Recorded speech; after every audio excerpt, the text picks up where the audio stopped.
people outside Notre Dame Cathedral 2 days after the fire in Paris, France, April 17, 2019.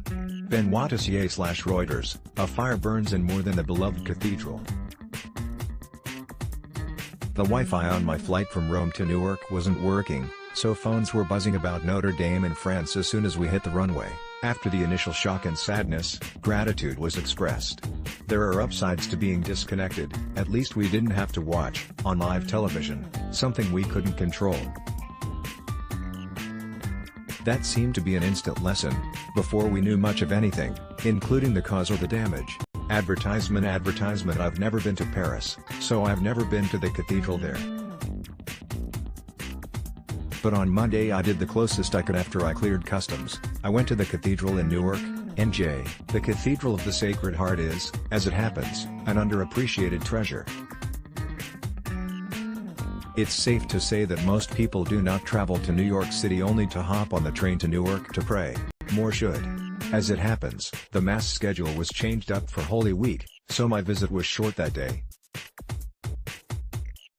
But had I stayed on, I might have run into the man who would be arrested later that week in my home Cathedral of St. Patrick's on 5th Avenue. On Monday, he had been removed by police at Sacred Heart Cathedral, for refusing to leave.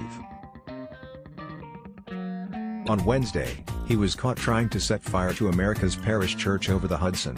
I mention all this not only because it hits a little close to home but because the reactions people have had to Notre Dame in flames is a sign of hope in the world, isn't it? We live at a time when so many of us seem to be living lives as partial spectators, upset about things we can have no control over, letting our moods and even health be affected for the worst by politics, primarily. Not only is there more to life than the Mueller report, there's even more to life than people's takes on it. Advertisement. I got into St. Peter's Basilica only once on this trip to Rome. Security has been stepped up in recent years, and my old ways of going in as often as I can have become a thing of the past, given the line to get in. I was immersed in prayer and thanksgiving this time and didn't really have the thought I did on a previous visit, this could be my last time here. Rewind a bit, and the so-called Islamic State was openly calling for attacks on the Pope and the Vatican, and I had very much considered the possibility. When a priest friend from the US was called to assignment there, the terrorist attack concern was one of my first thoughts, which became prayers for protection. But I do think about it now and again at St. Patrick's, as a counterterrorism police officer seems to be patrolling by the confessional as I wait in line. I sometimes think, this is not a normal church experience. But then it is, isn't it, living in these times? It seemed all the more part of the fabric of our lives when on Tuesday, about 24 hours before the gas can incident that would lead to the scare and the arrest at St. Patrick's, I watched a counterterrorism cop holding one of his children by the hand, showing his family one of the side chapels during his break. Churches are of stories. People who gave from their earnings to help pay for them, the skill by which others created a gift to God, and to man, to help us reach heaven. They continue to be of stories, even Notre Dame.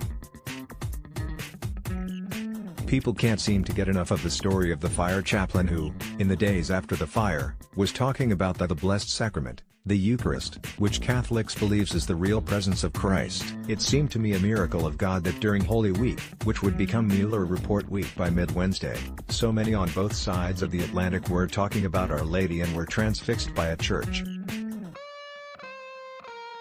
Advertisement. The questions remain not about whether or how France will rebuild, because money is clearly being raised, and I assume that pressure will be high to not mess with something so seemingly close to perfection. What I wonder, and pray about, is whether this shared experience that people had of watching the burning of Notre Dame will keep us from the false security and complacency that can be our lives. Advertisement. It is striking to me that at the churches in Rome you always run into someone looking for money.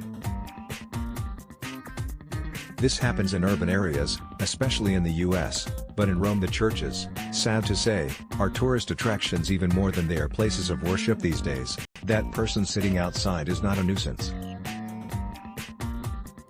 It's easier here, where we probably speak the same language, but you'd be surprised how far you can get with hand gestures and a little bad Italian and how many people know just a little English. We can build great cathedrals with the way we live our lives, by how we love.